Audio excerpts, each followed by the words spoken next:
This is Max&Miapodcast.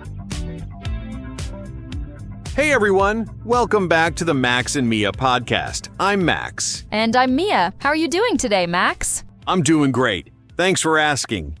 I just grabbed a coffee on my way here, and I have to say, the barista was super friendly. It reminded me how important these everyday conversations really are. Oh, that's perfect timing. You know, Max, I was thinking about this earlier. We chat with people every single day, at restaurants, shops, on our way to work. But sometimes these simple conversations can feel tricky when you're learning English. Exactly. And that's why I'm really excited about today's episode. We're going to focus on 3 super common situations that happen in our daily lives. That's right. Today we're going to explore 3 different scenarios. First, we'll listen to someone ordering food at McDonald's. You know, one of those quick, casual conversations we all have. Then we'll hear a conversation at a hair salon.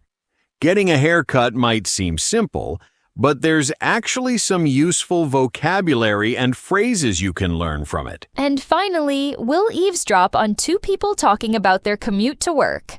This kind of small talk happens all the time, especially when you're getting to know new colleagues or neighbors. For each conversation, we'll give you some key vocabulary beforehand. Then we'll break down what happened and explain the most useful phrases. Remember, these are real-life situations, so the language is natural and relaxed. Don't worry if you don't catch everything the first time. That's totally normal. So grab a notebook if you want to take some notes, get comfortable, and let's dive into today's daily conversations. Let's get started. All right, everyone. Before we listen to our McDonald's conversation, let's go over some key words you'll hear. Mia and I will both explain 5 important terms that will help you understand everything better. Vocabulary preview. Let's start with our first word, combo. A combo is a special meal that includes several items packaged together, like a burger, fries, and a drink. For example, you might say, "I want a chicken combo," instead of ordering each item separately. I think of a combo as a complete meal deal where you get everything you need in one order. For example, when I'm really hungry, I usually order a combo because it has the main dish, a side, and a drink all together. Perfect. Now let's look at to go. To go means you want to take your food away from the restaurant instead of eating there. For example, if you're in a hurry, you can tell the worker, "I'd like this to go, please." Right. It's the opposite of eating inside the restaurant. For example, when I order food during my lunch break, I always say to go because I need to get back to work quickly. Our third word is medium. Medium is a size that's right in the middle. Not too small, not too big. For example, if you want a drink that's not tiny but not huge either, you'd ask for a medium Coke. Exactly. It's the most popular size choice. For example, when someone asks me what size fries I want, I usually choose medium because it's just the right amount for me. Number 4 is cashier. A cashier is the employee who takes your order and handles your payment at a restaurant or store. For example, you give your money to the cashier after you decide what food you want. The cashier is basically the person you talk to when you're buying something. For example, if you have questions about the menu, the cashier is there to help you choose. And our final word is receipt. A receipt is a small piece of paper that shows what you bought and how much money you spent. For example, you might keep your receipt to check that you were charged correctly. It's like a document that shows you've bought something. For example, some individuals keep their receipts to see how much they spend on food during the month. Excellent. Now that we both explained these key words, let's listen to our McDonald's conversation and see how they're used in real life. Hi there, welcome to McDonald's. How can I help you today?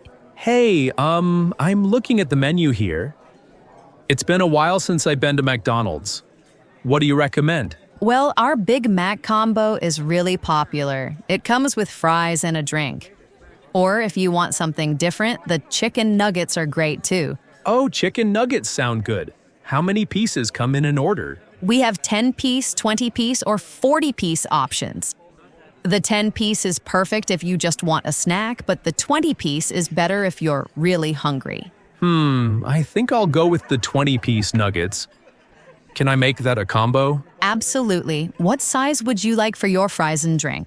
What sizes do you have? Small, medium, and large. Medium is our most popular choice. It's a good amount without being too much. Perfect. I'll take medium for both. And for the drink, do you have Sprite? Yes, we do. Sprite, Coke, orange drink, apple juice. We have lots of options. Sprite sounds perfect. Oh wait, I almost forgot. I need to ask about the sauces. What kinds do you have for the nuggets? We have barbecue, sweet and sour, honey mustard, ranch, and spicy buffalo. How many would you like? Can I get 2 different ones? Maybe barbecue and sweet and sour? Of course, no problem at all. So that's a 20-piece chicken nugget combo with medium fries, medium Sprite, barbecue sauce, and sweet and sour sauce. Will this be for here or to go? Actually, I'm not sure yet. My friend is supposed to meet me here, but she's running late. If she doesn't show up in the next few minutes, I'll probably take it to go. No worries. I can prepare it for here. And if you need to change it to go, just let me know before your food is ready. That works perfectly. How much will that be? Your total comes to $12.49. Will you be paying with cash or card today? I'll use my card, please. All right. You can insert your card in the reader when you're ready. There we go. Oh, and can I get a receipt? Of course. Here you go. Your order number is 47 and it should be ready in about 5 minutes. Awesome. Thank you so much. Oh, one more thing. Where can I find napkins and ketchup? Right over there by the drink station. There's a whole area with napkins, ketchup, salt, and other condiments. Help yourself. Perfect. You've been super helpful.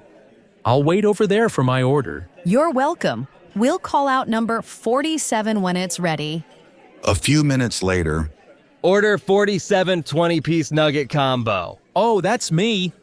Here you go. 20-piece chicken nuggets, medium fries, medium Sprite, and your sauces. Everything look good? Yep, looks perfect. Actually, my friend just texted that she can't make it, so I think I will take this to go after all. Do you have a bag? No problem. Here's a bag for you, and I'll get you a lid for that drink. Thank you so much.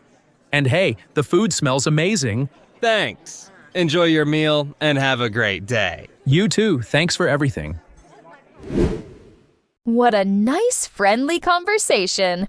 Did you notice how Jake asked questions about the menu and sizes? Exactly. And Sarah was really helpful in explaining all the options. That's typical McDonald's customer service. They want to make sure you get exactly what you want. Now, let's break down this conversation and look at some really useful phrases you can use when ordering food anywhere. Great idea. First, let's talk about how Jake started the conversation. He said, "I'm looking at the menu here. It's been a while since I've been to McDonald's. What do you recommend?" This is perfect when you're not sure what to order. I love that phrase. What do you recommend? It's so useful. You can use it at any restaurant when you want the staff to help you choose. Jake also showed he was being honest about not knowing the menu well, which made Sarah want to help him even more. Another great moment was when Jake asked, "How many pieces come in an order?" This shows he wasn't afraid to ask for details. When you're learning English, don't be shy about asking questions. It shows you're engaged and want to understand everything clearly. Absolutely. And did you notice how Sarah explained the sizes? She said, medium is our most popular choice. It's a good amount without being too much.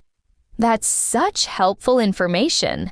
When someone asks about sizes, giving a little extra context like this really helps customers decide. Speaking of decisions, I thought it was interesting how Jake changed his mind about eating there. He said, "Actually, I'm not sure yet.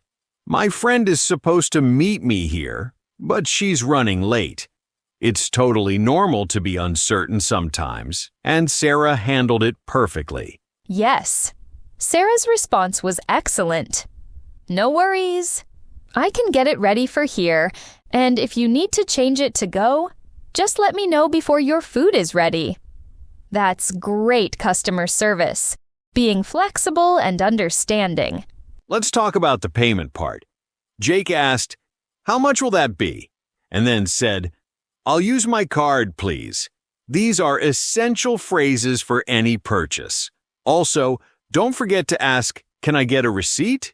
if you need one. One thing I really appreciated was how Jake asked, "Where can I find napkins and ketchup?" Instead of just looking around confused, he simply asked for help. Sarah's answer was super clear. "Right over there by the drink station." And here's something important. Did you notice how polite everyone was? Jake said, "Thank you so much," and "You've been super helpful." Sarah always said, "No problem," and "You're welcome." Being polite makes every interaction smoother and more pleasant. The ending was great too. When Jake decided to take the food to go after all, the kitchen worker immediately helped him with a bag and a lid, and Jake complimented the food by saying, "The food smells amazing."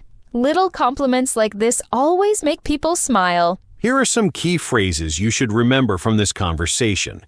What do you recommend? Can I make that a combo? What sizes do you have? Will this be for here or to go? Can I get a receipt? And where can I find? Those phrases will help you in almost any restaurant or fast food place. Remember, the staff wants to help you, so don't be afraid to ask questions if you're not sure about something. Exactly. And one last tip. If you need to change something about your order, just be polite and explain the situation, like Jake did when his friend couldn't come. Most places are very understanding and will help you out. Now, let's move on to our next daily conversation, getting a haircut at a salon. Before we listen to our hair salon conversation, let's learn 5 important words that will help you understand what's happening. Mia and I will both explain each word with definitions and examples. Vocabulary preview. Let's start with trim. A trim means cutting just a small amount of hair to make it look neat and tidy. For example, you might tell your hairdresser, "I just need a trim, maybe an inch off the ends," when you don't want a big change. I think of a trim as a light haircut to keep your hair healthy and shaped. For example, I usually get a trim every 2 months to remove split ends and keep my hair looking fresh. Perfect. Now let's talk about layers. Layers are when your hair is cut at different lengths to create volume and movement. For example, if you have thick hair, you might ask for layers to make it lighter and easier to style. Layers give your hair more texture and shape. For example, when I want my hair to look more interesting and not so flat, I ask my barber to add some layers to give it more style. Our third word is appointment. An appointment is a scheduled time when you arrange to meet someone for a service. For example, you should call the salon and say, "I'd like to make an appointment for a haircut next Tuesday." It's basically booking a specific time slot so the hairdresser knows when to expect you. For example, I always make my hair appointments a week in advance because my favorite stylist gets really busy. Number 4 is stylist. A stylist is a professional person who cuts, colors, and styles hair at a salon. For example, you might say, "My stylist always knows exactly what haircut will look good on me." The stylist is the expert who helps you choose the best hairstyle for your face and lifestyle. For example, when I'm not sure what to do with my hair, I trust my stylist to give me good advice. And our final word is blow dry. Blow dry means using a hair dryer and brush to dry and style your hair after washing it. For example, after your haircut, the stylist might ask, "Would you like me to blow dry your hair or let it air dry?" It's a way to make your hair look smooth and polished, using heat and airflow. For example, when I have a crucial meeting, I always get a blow dry because it makes my hair look really tidy and neat. Excellent. Now that we understand these key terms, let's listen to our hair salon conversation. Let's listen to this conversation between Emma, who needs a haircut, and her stylist, Ashley. Hi, Emma. Good to see you again. It's been a while since your last appointment. Hi, Ashley. Yes, it's been about 4 months. I kept meaning to call, but you know how busy life gets. My hair is getting so long and unmanageable. I totally understand. Life happens. Let me take a look at your hair. Wow, it has grown quite a bit. What are you thinking of doing today? Well, I'm not really sure. I definitely need a trim because the ends are getting pretty damaged. But I'm also thinking about maybe trying something different. What do you think? Your hair looks healthy overall. Just the ends need some attention. Have you ever considered adding some layers? It would give your hair more movement and make it easier to style every day. I've never had them before. I'm a little nervous about big changes. Will they make my hair look shorter? Not necessarily. We can do long layers that will keep most of your length but add some shape and volume.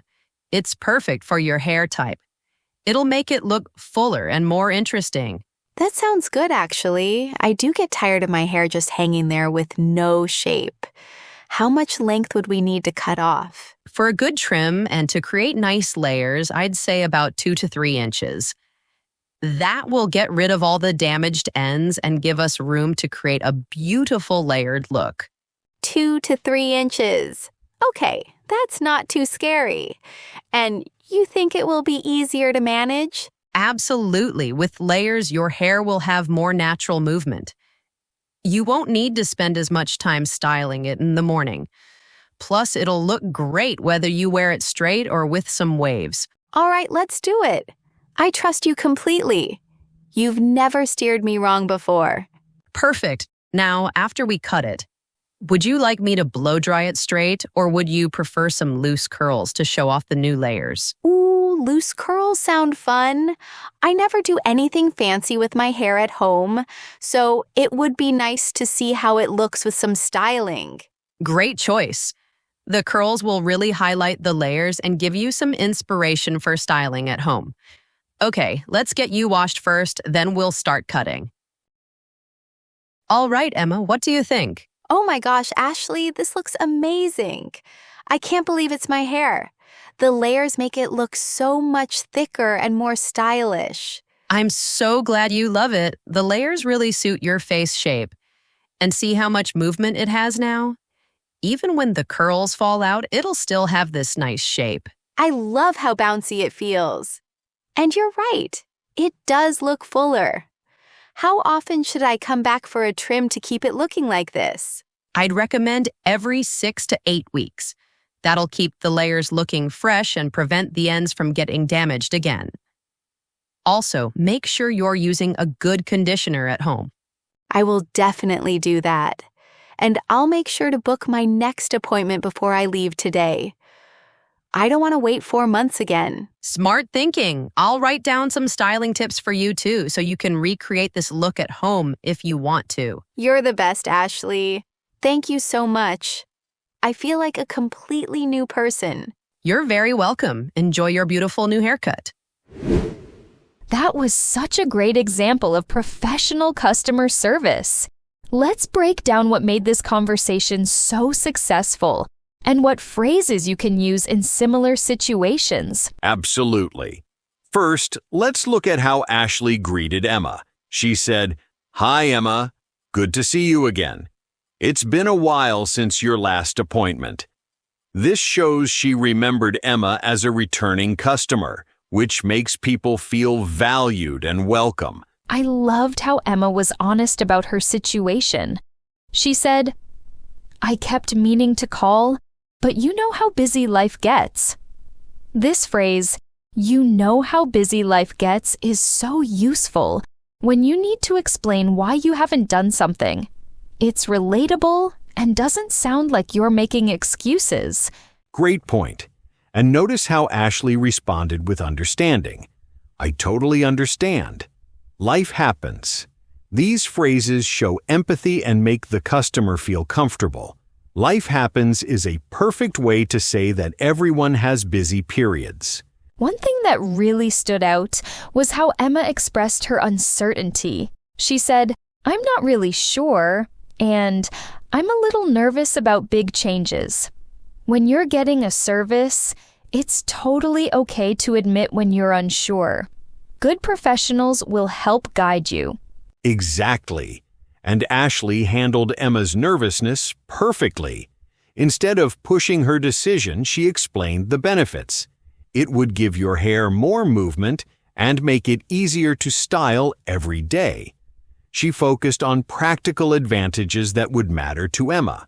I also noticed how Ashley asked clarifying questions like, have you ever considered adding some layers? And gave options. Would you like me to blow dry it straight, or would you prefer some loose curls? Giving choices helps customers feel more in control. The trust building was wonderful too. Emma said, I trust you completely. You've never steered me wrong before. The phrase steer someone wrong means to give bad advice. It's a great expression to use when talking about professionals you rely on. Let's talk about the decision-making process. Ashley was very specific about measurements. About 2 to 3 inches, and timing, every 6 to 8 weeks. When you're getting a service, don't be afraid to ask for specific details. It shows you're engaged and helps avoid misunderstandings. And did you notice Emma's reaction at the end? She said, I can't believe it's my hair, and I feel like a completely new person.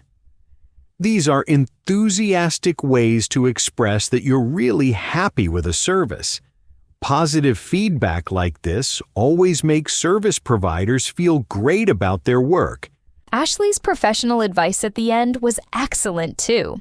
She said, make sure you're using a good conditioner at home, and offered to write down some styling tips. Good service providers don't just do the work. They help you maintain the results. Here are some key phrases from this conversation. What are you thinking of doing? What do you think? I'm a little nervous about. How often should I? I trust you completely. And you're the best. Those phrases work in many service situations, not just hair salons. You can use them at spas, with personal trainers, or even when getting advice from professionals like mechanics or contractors. One last tip. Emma made sure to book her next appointment before leaving. She said, I'll make sure to book my next appointment before I leave today.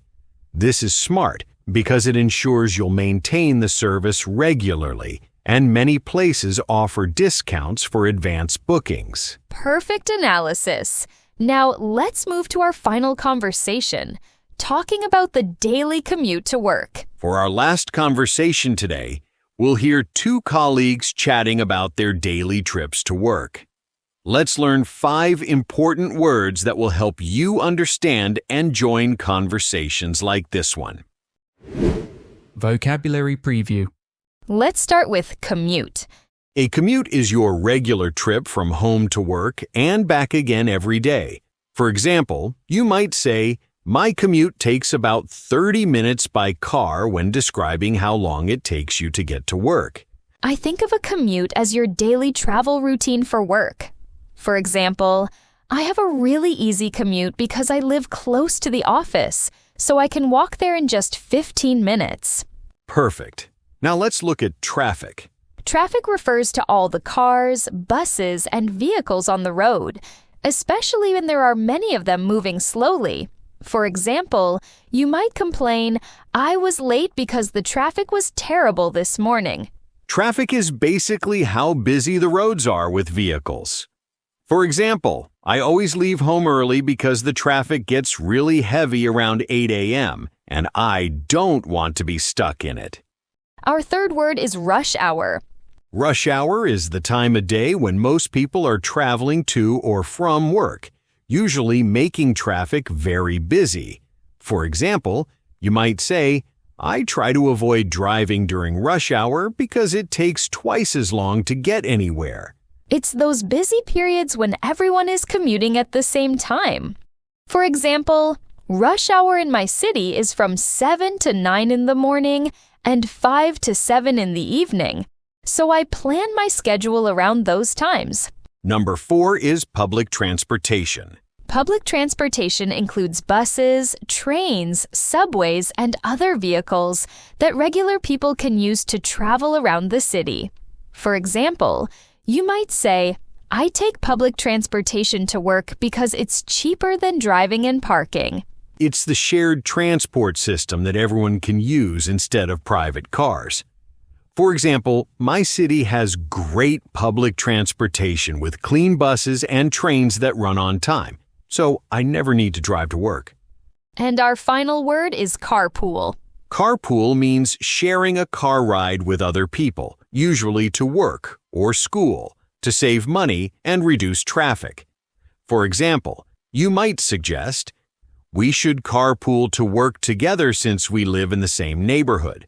It's when you take turns driving or ride together with coworkers or neighbors.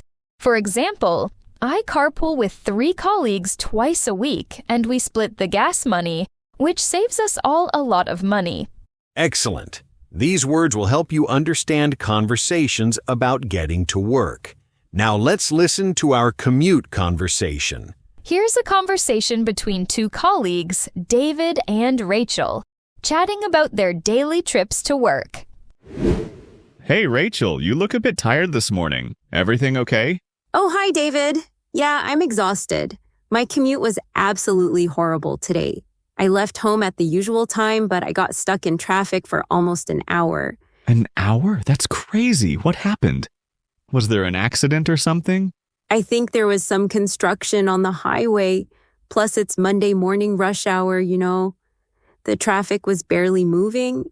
I was so stressed about being late for the team meeting. I totally understand that feeling. Traffic can be so unpredictable. How do you usually get to work? I drive every day because I live pretty far from any public transportation. It normally takes me about 25 minutes, but today it was almost an hour and a half. What about you? How's your commute? I'm lucky, I guess. I take the subway. My commute is about 35 minutes door to door, and it's pretty reliable.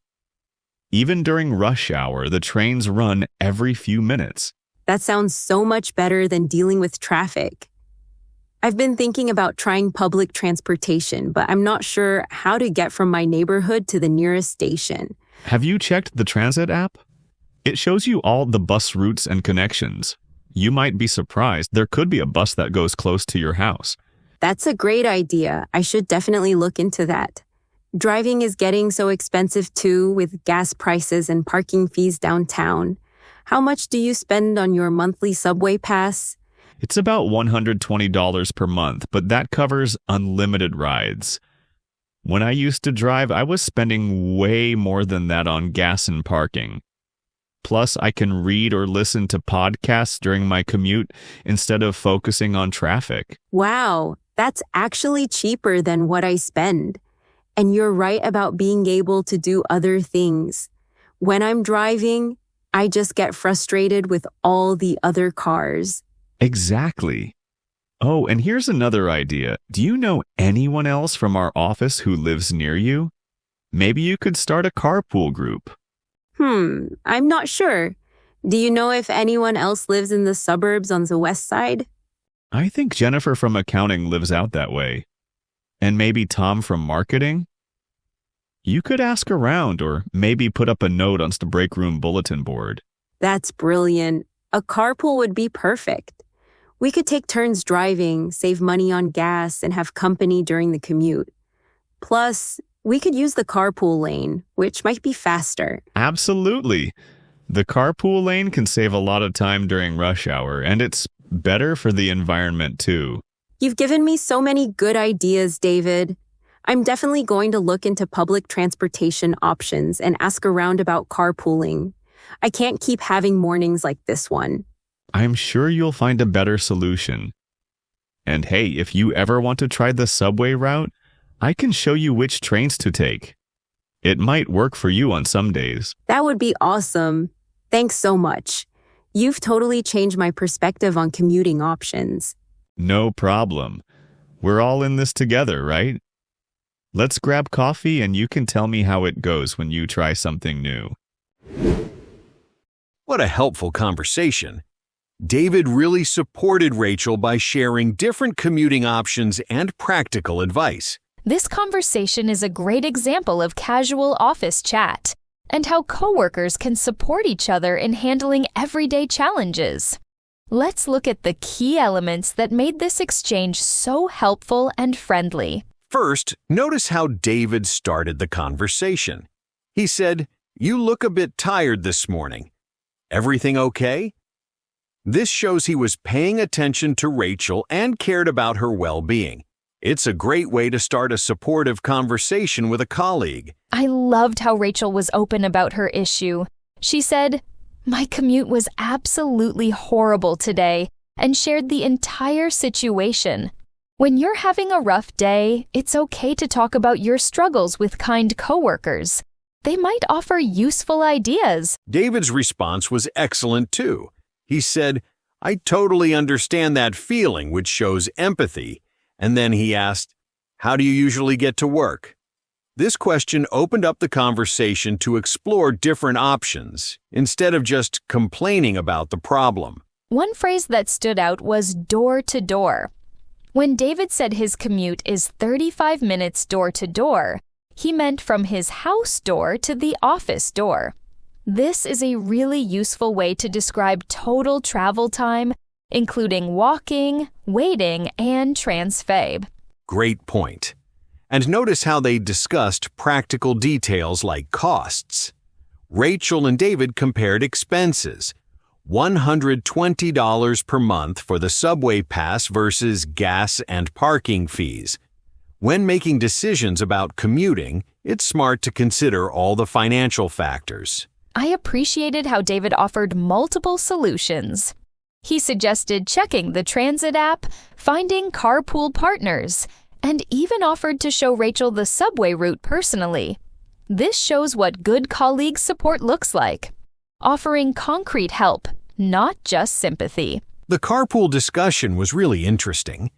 David mentioned practical benefits like save money on gas, have company during the commute, and use the carpool lane. When suggesting solutions, it helps to explain multiple advantages to make the idea more appealing. Rachel's enthusiasm at the end was wonderful. She said, "You've totally changed my perspective, and you've given me so many good ideas." These phrases show genuine appreciation and that the conversation was really helpful for her. Here are some key phrases from this conversation. Everything okay? I totally understand that feeling. How do you usually... Have you checked? That's a great idea. You could ask around, and we're all in this together. Those phrases are perfect for supportive workplace conversations. They show you care, offer help, and build stronger relationships with your colleagues. Remember, small talk at work isn't just about being polite. It can lead to real solutions and friendships. Exactly. And notice how both David and Rachel stayed positive throughout the conversation. Even when discussing problems, they focused on finding solutions rather than just complaining. This kind of attitude makes workplace conversations much more productive and enjoyable. And that brings us to the end of today's episode. We've explored 3 really common daily situations: ordering at McDonald's, getting a haircut, and talking about your commute to work. These conversations happen all the time in real life, so practicing the vocabulary and phrases we discussed today will definitely help you feel more confident in similar situations. Remember, The key to successful everyday conversations is being polite, asking questions when you're not sure about something, and showing interest in what others are saying. Don't be afraid to ask for help or advice. Most people are happy to assist. Before you go, we'd love to hear from you. Have you had any interesting experiences ordering food, getting a haircut, or talking about transportation? Leave us a comment below and share your story.